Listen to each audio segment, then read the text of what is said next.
우리에게 주시는 말씀은 시편 127편 1절에서 5절 말씀입니다. 여호와께서 집을 세우지 아니하시면 세우는 자의 수고가 헛되며 여호와께서 성을 지키지 아니하시면 파수꾼의 깨어 있음이 헛되도다. 너희가 일찍이 일어나고 늦게 누우며 수고의 떡을 먹음이 헛되도다. 그러므로 여호와께서 그의 사랑하시는 자에게는 잠을 주시는도다. 보라, 자식들은 여호와의 기업이요 태의 열매는 그의 상급이로다. 젊은 자의 자식은 장사의 수중의 화살 같으니 이것이 그의 화살통에 가득한 자는 복되도다.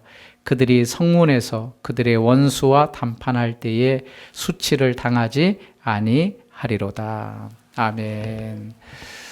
오늘 말씀은 성전에 올라가는 노래라고 처음에 기록이 되어 있습니다. 시편이 총 150편으로 기록되어 있는데 그 중에 120편부터 134편까지는 잘 보시면 성전에 올라가는 노래다, 그렇게 기록이 되어 있죠. 이 15편의 시편이 성전에 올라가는 노래인데 이 15편 중에 이제 10편은 누가 지었는지 저자가 기록되지 않았습니다. 그리고 다윗이 기록했다라고 기록한 편수가 4편이 있고 오늘 127편은 솔로몬의 시다, 그렇게 기록을 하고 있습니다. 우리가 잘 아는 솔로몬이 이 시편을 기록을 한 거죠. 왜 성전에 올라가는 노래라고 했을까? 이제 성경을 연구하는 학자들의 견해가 조금씩 다른데 어떤 분들은 이 성전에 올라가는 노래는 1년에 3차례씩 유대인들이 예루살렘에 모이는데 그 예루살렘에 모일 때 성전을 바라보면서, 그 성전이 산이거든요. 그 산 위에 있거든요. 그 산으로 올라가면서 이 노래를 불렀기 때문에 성전에 올라가는 노래다, 그렇게 명한 거다라고 생각하는 분들이 있습니다. 또 한 부류는 아니다, 이 성전에 올라가는 노래는 포로 시기에 포로의 모든 과정을 마치고 하나님께서 이제 70년 포로에서 해방되어서 다시금 고국으로 올 때에 그 포로로 귀환하는 사람들이 성전을 올라가면서 불렀던 노래라 성전에 올라가는 노래다, 그렇게 또 말하기도 합니다. 그런데 또 간혹 어떤 분들이 이렇게 말합니다. 그런 것이 아니고 내가 생각할 때는 이 시편을 부를 때에 곡조를 올려서 소리를 크게 해서 불러야 되기 때문에 성전에 올라가는 노래다, 그렇게 말했다, 그렇게 주장하기도 합니다. 어떤 것이 맞다, 틀리다, 그렇게 논할 수는 없지만, 그런데 이 시편의 성전에 올라가는 노래 120편부터 134편을 보면 주로 포로에서 해방되어서 노임을 받은 사람들이 이 노래를 불렀다는 것을 추측할 수 있을 만큼 많은 편수가 있기 때문에 그렇지 않은가라고 이제 생각을 해볼 수 있죠. 오늘 저희가 127편을 봤지만 126편의 말씀을 보면 그 포로에서 자유함을 얻은 그러한 사람들이 불렀다고 확정할 만한 그런 내용들이 126편에 잘 기록되어져 있습니다. 126편을 한번 보시면 1절에 이렇게 말하고 있죠. 여호와께서 시온의 포로를 돌려 보내실 때에 우리는 꿈꾸는 것 같았도다. 바벨론 포로에서 해방되어서 이제 우리가 자유를 맞이하여서 고국으로 돌아가게 되었으니 꿈꾸는 것만 같았다. 우리가 경험하지는 않았지만 일제 35년 동안 억압받다가 해방이 되었을 때 그때 우리의 선조들이 얼마나 기뻤을까요? 이게 진짜 꿈이야, 생시야. 영원히 우리를 다 다스릴 것 같은 일본이 망하고 이제 우리가 자유를 얻었다는 그 생각을, 또 그 기쁨을 만끽할 때 얼마나 좋았을까를 생각해 보면 이들의 마음이 한편으로 이해가 됩니다. 그러면서 2절에 이렇게 말하죠. 그때 우리 입에는 웃음이 가득하고 우리 혀에는 찬양이 찼었도다. 정말 내가 가진 것이 없어도 자유함을 입었다는 그 자체만으로도 실소가 웃음이 나오고 또 그 은혜를 허락하신 하나님께 영광을 돌렸을 것입니다. 찬양했을 것입니다. 우리 126편 3절을 한번 읽어볼까요? 성경을 찾아서 읽겠습니다. 여호와께서 우리를 위하여 얼마나 기쁠까요? 야, 이거 하나님이 하신 거야. 하나님이 우리에게 이렇게 이제는 포로가 아닌 자유함을 주셔서 고국으로 돌아가시게 하실 거야. 그렇게 말하면서 4절로부터 6절까지는 이제 우리를 인도하실, 고국으로 인도하실 그 하나님을 이제 노래하고 기대를 하고 있는 걸 봅니다. 그런데 독특하게요, 5절과 6절 말씀에 우리가 잘 아는 기록된 말씀이 있습니다. 5절과 6절도 같이 한번 읽어보겠습니다. 눈물을 흘리며 씨를 뿌리는 자는 거두리로다. 울며 씨를 뿌리는 나가는 자는 반드시 기쁨으로 땅을 가지고 돌아오리로다. 농부가 지금 이때쯤 많은 씨를 뿌리죠. 이제 모내기도 준비하고 이제 가을에 추수를 기다리면서 마치 그런 것처럼 눈물을 흘리며 씨를 뿌리는 자는 기쁨으로 거두리로다. 농부가 씨를 뿌리듯이 또 앞으로 그에게 열매가 거둬질 것을 바라보듯이 그러한 노래를 하면서 마무리를 하고 있습니다. 이것은 영적으로도 해석할 수 있습니다. 우리는 죄의 노예가 되었던 사람들이잖아요. 그런데 하나님께서 우리를 그 죄로부터 해방을 시켜주셨습니다. 해방받은 사람들이 얼마나 기쁩니까? 또 여호와의 큰 일을 찬양합니다. 그리고 나서 이제 우리가 구원받은 자로서 가야 될 그 길을 하나님께서 인도해 주옵소서라고 하면서 마치 농부가 추수를 기다리며 씨를 뿌리는 것처럼 우리가 이제 가야 될 목적지, 가야 될 우리가 열매 맺을 그 날은 앞으로 오지 않았지만 그 과정 가운데서 우리가 농부가 씨를 뿌리듯이 기쁨으로 그 단을 거둘 것을 생각하며 열심히 씨를 뿌리며 가겠습니다. 그렇게 이제 노래를 하고 있는 거죠. 농부는 추운 겨울이 지나면 봄의 열매를 바라보며 씨앗을 뿌리는 것처럼 천국을 향해 가는 신자들이 자비와 의를 행하고 복음을 전하며 이렇게 살아간다라는 그런 영적인 해석을 할 수가 있는 것입니다. 여러분, 그런데 여기 126편의 5절 말씀을 보면 눈물을 흘리며 씨를 뿌린다 그렇게 말하고 있습니다. 농부가 씨를 뿌릴 때에 눈물을 흘리는 건 아니잖아요, 그죠? 그런데 왜 눈물을 흘리며 씨를 뿌린다고 했을까? 이걸 보면 우리가 이 가는 길이 그렇게 쉬운 길은 아니다라는 것을 생각하게 하죠. 분명히 씨를 뿌리면 열매는 우리가 거둡니다. 그런데 씨를 뿌리는 그런 것들은 참 힘든 것이고 어려운 과정입니다. 우리 믿음의 길도 마찬가지인 것 같습니다. 우리가 예수 믿고 이제 예수님을 따라가는 그 길이 사실 우리는 감사하며 가는 길이지만 그 과정은 순탄치가 않습니다. 그래서 우리가 마태복음 8장에 예수님의 그 사역들을 보면서 예수님이 이런 말씀하셨잖아요. 공중에 여우도 굴이 있고 공중에 새도 거처가 있지만 난 인자는 머리 둘 곳이 없다. 한 서기관이 예수님, 제가 예수님 따르겠습니다 라고 예수님을 따라올 때 예수님이 이렇게 말한 거예요. 너 나를 따라오려고 하느냐? 굴도 있고 거처도 있는 동물들이 있지만 사실 나는 인자는 머리 둘 곳이 없고 그렇게 외롭고 쓸쓸한 길이다. 그래도 네가 따라오겠느냐? 맞습니다. 눈물을 흘리며 씨를 뿌린 결과물은 반드시 우리에게 허락될 것입니다. 그러나 그 과정은 힘들 것입니다. 여러분, 그러나 우리가 그렇다고 이 길을 포기할 수는 없지요. 하나님께서 은혜를 주셔서 감사의 길로 또 자유를 주셔서 은혜 받은 백성으로 살게 하셨다면 그 길을 묵묵히 참 힘든 여정일지라도 우리에게 주실 그 열매를 바라보며 걸어가야 될 줄 믿습니다. 우리가 이 길을 걸어가는 그 끝에는 분명히 열매가 있습니다. 상급이 있습니다. 고난할지라도 울며 씨를 뿌리는 그런 귀한 성도님들이 되시길 바랍니다. 그러면서 127편으로 자연스럽게 넘어옵니다. 넘어오면서 솔로몬이 이제 시를 짓는 거죠. 1절 말씀 같이 읽겠습니다. 시작.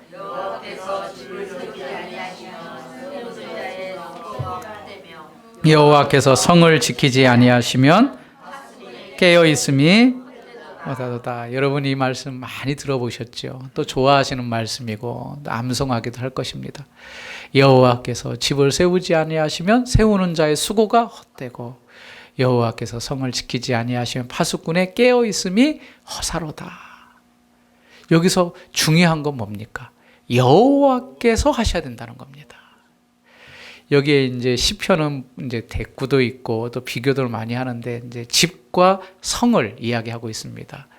여기 집을 세운다는 것은 집을 짓는다라는 의미입니다. 여러분, 집은 사람이 지어야 됩니다. 우리에게 필요한 게 의식주잖아요. 먹는 거, 입는 거, 또 뭐죠? 잠잘 곳 있는 것. 이게 꼭 필요합니다. 의식주가 1차적으로는 해결이 돼야 됩니다. 우리에게 집이라는 것은 쉴 수 있는 곳이고 우리의 안식이 필요한 것이죠. 그 집을 많은 사람들이 짓습니다. 그리고 집들이 잘 세워지면 사람들이 모이고 사람들이 모이면 거기에 마을이 되고 마을이 되면서 도시가 되고 그렇죠. 많은 사람들이 살아갈 수 있는 공간이 형성이 됩니다. 이곳에 필요한 것은 안전이겠죠. 누군가가 이 도시를 침입한다든가 나의 삶의 자리를 뺏어간다고 하면 모든 것이 무너지니까 그걸 지키기 위해서 파수꾼, 여기 파수꾼이라는 것은 쉽게 말하면 보초입니다. 보초. 예, 누가 우리를 침략하기 위해서 오는지 안 오는지, 적군이 지금 오는지 아니면 어떻게 오는지를 앞에서 또 높은 망대 위에서 바라보는 겁니다. 그래서 그들이 오면 경종을 울리는 사람이 파수꾼입니다. 주로 전쟁을 하면 훤히 보이는 낮에 전쟁을 하는 게 아니라 침략할 때는 언제 침투하죠? 아무도 모를 때, 안 보이는 시간을 통해서 많은 사람이 잠자고 있을 때에 적군이 침입하지 않습니까? 그러니까 누군가는 깨어 있어서 그것을 잘 살펴야 됩니다. 그게 바로 파수꾼의 역할입니다. 그런데 집을 짓는 사람도, 도시를 지키는 이 파수꾼의 깨어 있음도 여호와 하나님이 함께 하시지 않으면 다 헛되다, 허사다, 그렇게 말하고 있는 거죠. 근데 오늘의 중심 주제가 바로 이겁니다. 여호와께서 함께 하시지 않으면 우리의 모든 일들이 다 헛되고 허망하고 아무것도 없는 그러한 무의미한 것이 될 수 있다라는 것을 우리에게 가르치는 것입니다. 앞에 126편의 마지막에 눈물을 흘리며 씨를 뿌리는 자, 그가 기쁨으로 거둔다 그랬죠. 그런데 한번 생각해 보세요. 농부들이 열심히 노력해서 씨를 뿌려야지 사실 열매를 맛보게 됩니다. 그렇죠. 이제 오늘 점심에 여러분들 수박을 드실 거예요. 예, 5월인데 수박을 드세요. 근데 이 수박이 어디서 왔냐면 이 같은 건물에 사는 4층에 사시는 한 분이 우리가 때마다 떡도 드리고 선물도 드리니까 그게 굉장히 감사했는지 주중에 수박 2통을 사가지고 오셨어요. 그래서 아니 수박 지금 비싼데 그것도 2통이나 주일날 성도님과 잘 먹겠다고 너무 감사하죠. 그래서 하나님 빨리 저 성도님 저 분도 우리 교회 나오셨으면 좋겠다. 또 기도의 제목 계속 기도하고 있지만 또 기도의 제목이 확실해지기 시작하더라고요. 이런 수박 같은 것도 분명히 묘종을 해서 심어야 열매를 맛봅니다. 그런데 생각해 보십시오. 하나님이 농부가 아니더라도 그 일을 하실 수 있을까요? 없을까요? 농부가 씨를 뿌리지 않고 꼭 이것을 심지 않아도 하나님이면 농부의 수고가 아니더라도 뭐든지 만들어내실 수 있고 우리에게 주실 수 있는 분이 하나님이십니다. 우리는 그걸 믿는 겁니다. 그러니까 여기서 말하는 것은 집을 짓는 자, 파수꾼의 깨어있음 필요하죠. 그런데 너희가 알아야 될 것은 그런 상황일지라도 더 중요한 것은 여호와께서 함께 하심이 더 중요하다. 그러니까 우리의 주어가 내가 아니라 하나님이라는 겁니다. 하나님이 함께 하셔야 집 짓는 자도 의미가 있는 거고 하나님이 함께 하실 때에 그 파수꾼의 지키는 깨어있음도 의미가 있는 거지 하나님이 없는 그들의 수고와 노력과 깨어있음은 무의미하고 헛된 것이다 라고 말씀을 하고 있는 겁니다. 여러분 이러한 진리는 우리 모든 영역의 모든 부분에 적용이 됩니다. 집이 개인적인 영역이라면 성은 공동체적인 영역일 것입니다. 여러분 우리 개인의 삶도 그렇고 조금 더 넓혀서 가정도 그렇고 우리 교회도 그렇고 국가도 마찬가지고 온 인류도 틀리지 않습니다. 우리가 열심히 사회생활도 하고 사회를 이끌어가고 문화를 만들어 가지만 그 안에 하나님이 계시는가 하나님이 계시지 않는가는 단순한 차이가 아니라 너무나도 큰 차이가 있다는 겁니다.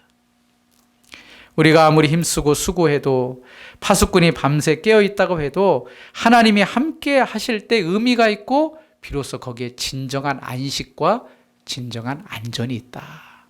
우리는 그것을 믿고 있는 것이죠. 오늘 이 본문의 말씀을 통하여 저는 한 두 가지 정도로 생각을 해보고자 합니다. 첫 번째는 하나님을 의지하라는 것입니다. 뭐라고요? 하나님을 의지하라. 하나님을 의지하라. 우리가 아무리 힘써도 헛된 것일 수 있다면 우리는 하나님을 반드시 의지해야 됩니다. 1절과 2절, 특별히 2절 말씀 한번 읽어보겠습니다. 2절 시작. 너희가 일찍이 일어나고 수고의 떡을 먹음이 여기까지. 여기까지요. 1절 보면 1절과 2절에 반복되는 게 세 단어가 있습니다. 한번 찾아보시죠. 1절과 2절에 반복되는 세 개의 단어. 그건 뭐냐면 헛되며 헛되도다. 그리고 2절에도 떡을 먹음이 헛되도다.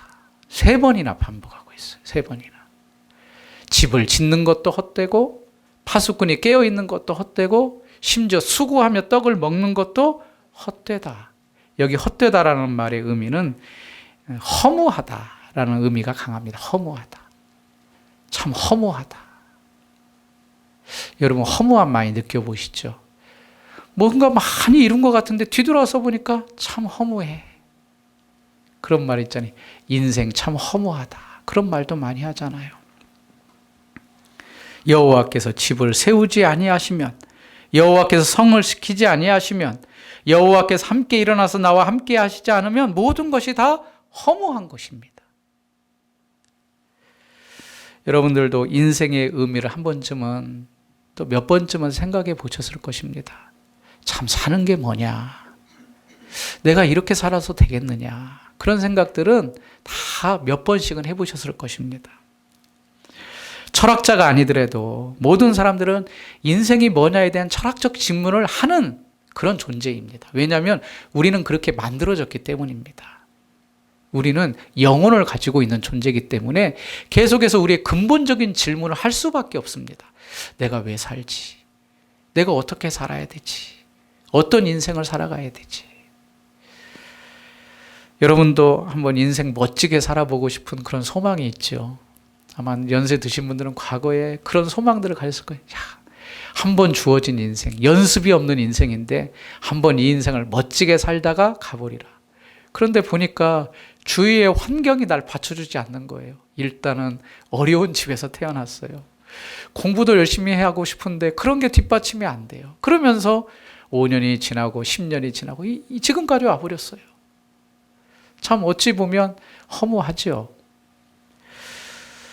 인생을 신나게 멋지게 살아보려고 넉넉하고 그렇게 행복하길 바라지만 참 그것이 다 허락되는 건 아닌 것 같습니다. 그런데 또 허락되더라도 또 인생이 다 만족한 건 아닌 것 같습니다.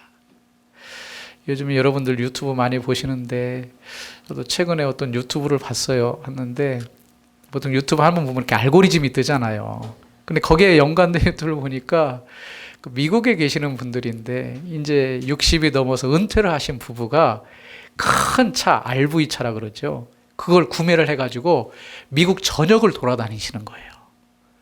어떤 때는 막 90일 차 타고 거기서 먹고 자고 하면서. 우리나라도 그런 분들이 있긴 하죠. 계시는데 우리나라보다 미국은 뭐 수십 배 크잖아요. 그러니까 뭐 그냥 주도 그 본토주만 48개 주니까 그 주를 계속 기름 넣고 또 휴게소에 쉬면서 캠핑장에서 쉬면서 이렇게 돌아다니면서 이게 영상을 찍은 걸 짤막짤막하게 올려주시는데 그런 광경들을 보면서 참 좋겠다 그런 생각을 해봤습니다. 그러면서 어떤 분은 자기 중학교 때의 소망이 그거였대요. 차를 타고 미국 일주를 하는 게. 그런데 그 꿈이 이루어졌다고 너무 좋아하시는 거예요. 남편과 함께. 그런데 그 자연 경관을 누리면서 보는데 참 저도 개인적으로 나도 할 수 있을까 해보고 싶다. 우리나라에서 보는 경관과 비교할 수 없을 만큼 알려지지 않은 곳이 너무나 아름다운 곳이 많더라고요. 그런데 생각해 봤어요. 그렇게 수십 일 동안을 차를 타고 다니면서 남편과 함께 또 여유를 가지고 넉넉하게 모든 걸 다 누린다고 해도 그 마음 가운데 허무함이 없을까? 있을까요? 없을까요? 있습니다. 그 순간 만족하고 황홀하겠죠. 지나고 보면 참 인생이 뭔가. 허무함이 우리에게 자리하는 것은 당연한 인간의 모습인 것 같습니다. 수고와 노력에 따른 만족함, 성취도 우리가 누리지만 그 뒤에 오는 허무함이 항상 자리하게 되어 있습니다. 여러분도 여행을 해보시지만 여행할 때 가장 기대되고 긴장되고 설레는 순간이 언제입니까? 출발할 때입니다. 공항에서 비행기 타기 직전이 그때가 제일 설렙니다. 이제 몇 박 며칠 동안 이제 가서, 그런데 가서 보면 음식도 환경도 돌아올 때 표정을 한번 보십시오. 저도 그런 걸 느끼지만 다들 지쳐가지고 다시는 이제 여행 가기가 힘들겠다. 그런 허무함과 참 그런 힘듦과 이런 것들이 다 있잖아요. 느끼잖아요.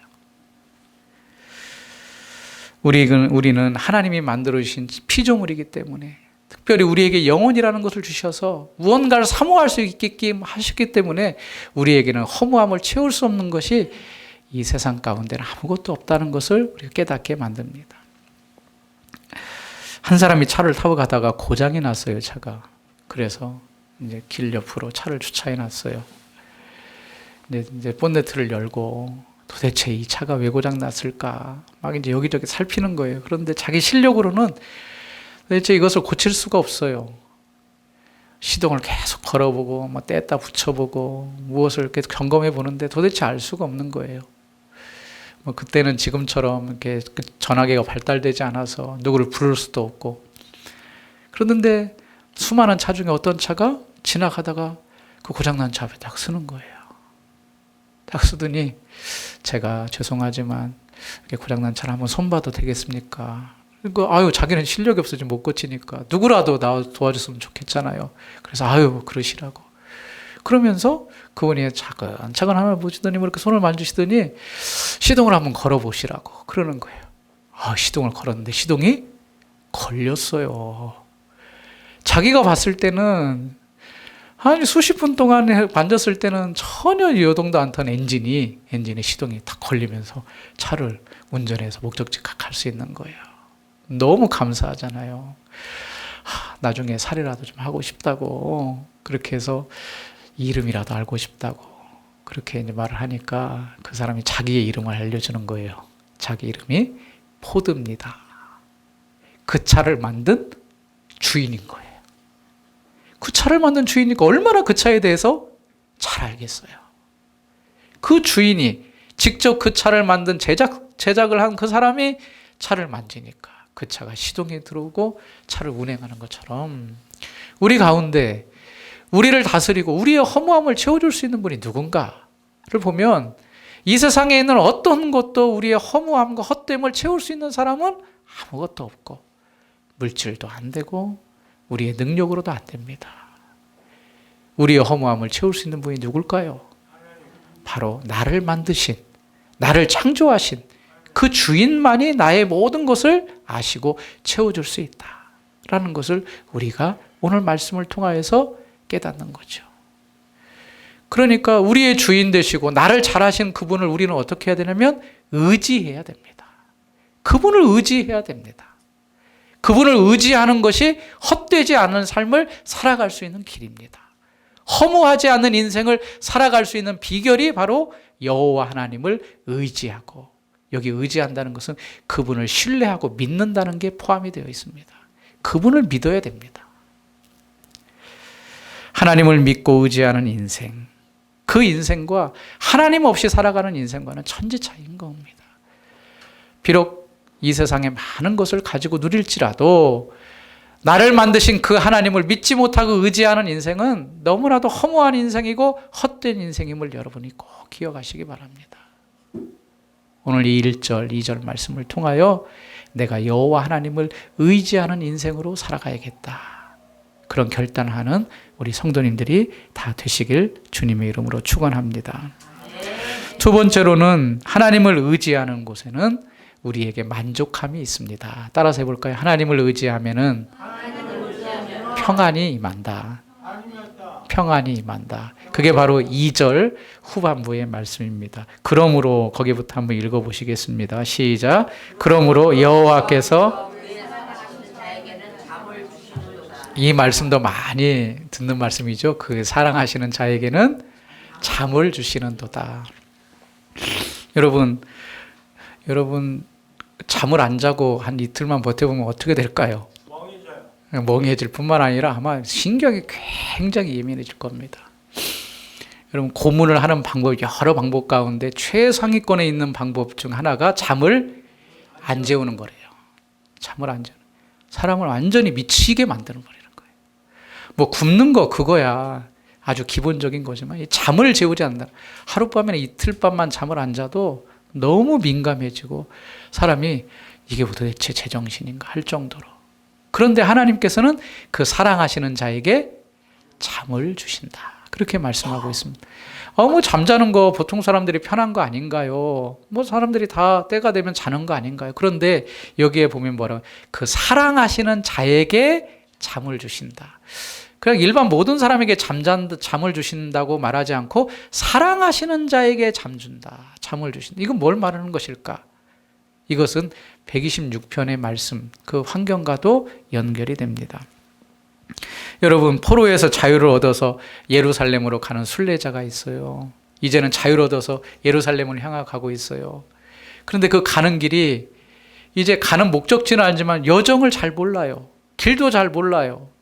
특별히 그 길을 가는데 지금이야 뭐 차 타고 금방 갈 수도 있고 또 우리가 어려움을 당할 때 요청할 수도 있는데 그 길은 고대의 길은 상당히 위험한 길입니다.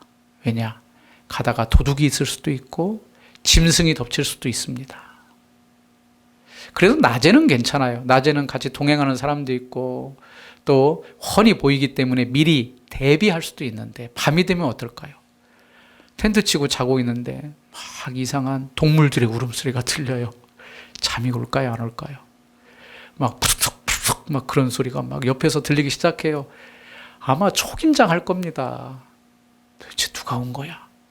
또 어떤 또 도둑들이 나에게 가지고 있는 물건 뺏으러 온 거야? 여기에서 편안한 잠을 잔다는 것은 축복인 거죠. 아무 근심 없이. 험난한 여정 가운데 아무 길도 또 아무 도움도 없는 그런 사람이 있는 그 가운데 나의 밤에 컴컴한 밤에 그 알지 못하는 길에서 노수 가는 그 길에서 편안한 잠을 잔다는 것은 정말 축복이 아닐래 아닐 수가 없습니다. 마찬가지입니다. 하나님께서 그 사랑하는 자에게 잠을 주신다. 이 말씀은 하나님을 의뢰하는 자에게 이런 평안과 안식을 주신다는 의미입니다. 사람들이 걱정과 근심이 많죠. 현대의 스트레스 가운데 많은 병 가운데 근본적인 원인을 스트레스에 찾습니다. 스트레스. 무슨 걱정이 있으세요? 근심 있으세요? 소화가 잘 안 되고 그렇게 가면 신경성인 것 같습니다. 그런 말씀도 많이 들어보셨을 겁니다. 신경 쓰지 마세요. 근데 신경을 안 쓸래야? 안 쓸 수가 없죠. 왜냐하면 걱정이 되니까. 아이고 어떻게 살아야 되나? 뭘 해야 되나? 어떤 결정을 계속 나의 삶에 있어서 그런 고민과 걱정들이 밀려오니까 신경을 안 쓸래야 안 쓸 수가 없습니다. 좀 마음이 편안하고 아무런 근심 걱정 없으면 좋겠는데 그렇나요? 그렇지 않지요. 성경에도 보면 느부갓네살 왕이 꿈을 꾸고 번민하여 잠을 자지 못했다. 그런 표현이 있습니다. 또 전도서 5장 12절에 보니까 부자는 그 부함 때문에 잠을 자지 못한다. 왜 부자가 잠을 자지 못할까요? 그렇게 넉넉한 사람이 가지고 있는 걸 누군가가 훔쳐갈까 봐 잠을 못 잔다는 거예요. 그런데 하나님께서는 그 사랑하는 자에게 뭘 주신다? 잠을 주신다. 잠을 주신다. 이게 바로 하나님을 신뢰하고 하나님을 의지하는 자에게 주시는 복입니다. 여러분 이런 복을 누리길 간절히 바랍니다. 걱정과 근심이 많잖아요. 무엇을 먹을까? 무엇을 입을까? 그런데 예수님께서도 우리에게 말씀하셨지만 그러므로 내일 일을 위하여 염려하지 말라. 내일 일은 내일이 염려할 것이요 한날의 괴로움은 그날로 족하니라. 그날 하나님의 인도하심을 너희가 믿었다면 그날로 안식하며 편안히 자라. 내일은 또 내일 하나님의 인도하심을 바라면서 하나님께서 너희를 붙잡고 가시리라. 그런 믿음을 가지라는 겁니다. 우리가 시편 지금 127편 보고 있지만 시편에 유명한 그런 시편들이 있죠. 1편도 있을 뿐만 아니라 시편 23편에 다윗의 시가 또 유명하잖아요. 여호와는 나의 목자시니 내게 부족함이 없으리로다. 그렇게 말하면서 시편 23편 4절에는 내가 사망의 음침한 골짜기로 다닐지라도 해를 두려워하지 않을 것은 주께서 나와 함께 하심이라. 주께서 나와 함께 하신다는 겁니다. 주의 지팡이와 막대기가 나를 안위하신다. 여러분, 이런 은혜가 여러분에게 있길 바랍니다. 주님께서 동행하시고 주님께서 날 지켜주시고 주께서 나를 붙잡아 주시면 그 험난하고 요동치는 그 밤 가운데서도 내가 고난 잠을 안식을 취할 수 있다. 왜 불안하지 않겠습니까? 왜 두려움이 없겠습니까? 그런데 우리는 그 하나님을 전적으로 신뢰하는 믿음 위에 있어야 됩니다. 사랑하는 성도님들, 하나님의 도우심과 인도하심을 믿으며 앞날을 여호와 앞에 맡기는 여러분들이 되시길 바랍니다. 여기에 이제 믿음이라는 표현이 여러 가지 의미로 사용되는데 여기에서 한 가지 말씀드릴 게 있다면 믿음이란 하나님께 맡기는 겁니다. 하나님께 나의 모든 짐을 내어 맡겨드리는 겁니다. 왜냐하면 내가 가지고 있으면 걱정과 근심과 두려움과 공포밖에 없어요. 그런데 하나님, 저 모르겠습니다. 하나님이 나의 인도자 되어주시고 나의 목자 되어주시고 나의 주인 되어주시오니 하나님, 나의 모든 걸 맡기겠습니다 하고 나의 모든 짐을 그 앞에 다 떠넘기는 겁니다. 이게 바로 믿음입니다. 여러분, 이런 믿음의 삶을 살아가는 성도님들이 다 되시길 주님의 이름으로 축원합니다. 그곳에 평안과 기쁨과 위로와 쉼이 있습니다. 여러분들 주위에서 신앙생활 하는데도 막 세상 근심과 걱정을 다 하시는 분들이 계시죠. 그런데 가만히 보면 사실 그분들은 믿음이 있다 하지만 믿음이 없는 겁니다. 정말 믿는 분들은 걱정하지 마. 하나님이 우리 아버지 되시고 예수님께서 나와 함께 동행하시고 성령님께서 내 안에 계신데 왜 걱정하? 우리를 버리지 아니하시고 끝까지 사랑하신다 그랬는데 하나님께서 선하게 인도하실 거야. 그렇게 입술로 고백할 뿐만 아니라 그리고 힘써서 우리가 믿음의 행동을 해야 될 줄로 믿습니다. 여러분, 우리의 주인은 하나님이십니다. 아무리 우리가 노력해도 그 하나님이 계시지 않는 인생은 헛되고 허무한 것입니다. 여러분들은 이러한 인생을 살지 않기를 주님의 이름으로 축원하고 오늘 말씀을 통해서 그런 위로와 힘을 얻길 간절히 바랍니다. 그러면서 마지막에 5절과 6절에서는 4절, 5절에서는 여호와의 주신 자식에 대해서 이야기를 하고 있죠. 우리 3, 4, 5절을 같이 읽겠습니다. 3, 4, 5절 시작. 보라, 자식들은 여호와의 기업이요 태의 열매는 그의 상급이로다. 젊은 자의 자식은 장사의 수중의 화살과 같으니 이것이 전통에 가득한 자는 복되도다. 그들이 성문에서 그들의 질을 당하지 아니하리로다. 아니, 갑자기 잡 얘기를 하신 다음부터 왜 자식 얘기를 하실까? 좀 생뚱맞은 그런 말씀 아닌가 생각하는데 이것은 1, 2절의 말씀과 연결됩니다. 왜냐? 하나님은 주권적으로 일하신다. 하나님은 주인이시다. 그 말씀이 우리에게 자식 주심과 같기 때문입니다. 여러분 생각해 보십시오. 남녀가 결혼을 위해서 아이를 낳는 것, 이것은 당연한 것 같지만 아닙니다. 요즘엔 더 많은 걸 느끼는데 결혼해도 아이를 못 갖는 분들이 많이 있습니다. 난임도 있고 불임도 있고. 그러니까 내가 당연히 결혼했다고 해서 애가 생겨서 출산하는 게 아니라는 거죠. 누가 주시는 겁니까? 하나님이 허락하여 주시는 것이야. 생명이라는 것은 하나님께로부터 주시는 복이라는 것을 우리에게 말씀해 주고 있습니다. 인생이 아무리 노력해도 하나님 없이는 허무하듯이 우리에게 주신 자녀도 하나님의 주권으로 하나님이 허락해 주셔야 우리에게 주어지는 것이다 라는 것을 말하고 있고, 그것이 화살통에 가득한 자는 복되다. 자녀들을 많이 낳는 것, 하나님이 주시는 복을 많이 받은 거다라고 말씀하시는 거죠. 여러분이 이 땅에 태어난 것, 누군가의 부모가 있기 때문에 태어난 것입니다. 또 여러분들에게 자녀가 있다면 하나님께서 우리에게 자녀를 주셨기 때문에 가정이 된 것입니다. 다 누구 때문입니까? 이것을 우리가 인정해야 됩니다. 한 가정을 이루고 자녀가 있다면 하나님이 나에게 이런 복을 주셨다. 또 내가 누군가에게 태어남이 되었다. 어느 가정에 속했다는 것도 하나님이 이 땅에 태어나신 분명한 이유와 목적이 있다는 것을 꼭 기억하셔야 됩니다. 하나님은 가정을 통하여서 우리에게 믿음의 대를 이어가게 하시고, 또 하나님의 나라를 확장시킬 뿐만 아니라 교회를 세우시고 부르셔서 하나님의 나라를 또 확장시켜 나갑니다. 바라기는 우리 주안의 교회에 속한 모든 가족들이 이런 하나님의 주권 아래에 있는 가족이 되기를 간절히 소원합니다. 내가 이 땅에 태어나는 것은 그냥 태어난 것이 아니다. 하나님의 크신 섭리 가운데 내가 태어났고, 그리고 내가 이제 이 땅에 태어나서 해야 될 일은 하나님께서 나의 삶을 인도하시고 이끌어 가실 뿐만 아니라 또 하나님께서 이루고자 하시는 뜻을 나를 통하여서 이루고신다는 그런 생각을 가지고 우리의 남은 인생을 여호와께서 나와 함께 하심으로, 여호와께서 나의 주인 되어 주심으로, 여호와께서 기뻐하시는 뜻을 이루어가는 귀한 성도님들이 다 되시길 바랍니다. 허무한 시대, 어찌 보면 지금 하나님 없이도 충분히 살아갈 수 있고 살 수 있다고 하는 이 시대 가운데 오늘 말씀이 우리에게 심령 골수 깊이 박히는 말씀이 되었으면 좋겠습니다. 우리는 하나님 없이는 살아갈 수가 없습니다. 어찌 보면 나보다도 하나님이 우선순위에 있어야 됩니다. 그게 당연한 것이죠. 여호와께서 집을 세우지 아니하시면 우리의 모든 수고가 헛됩니다.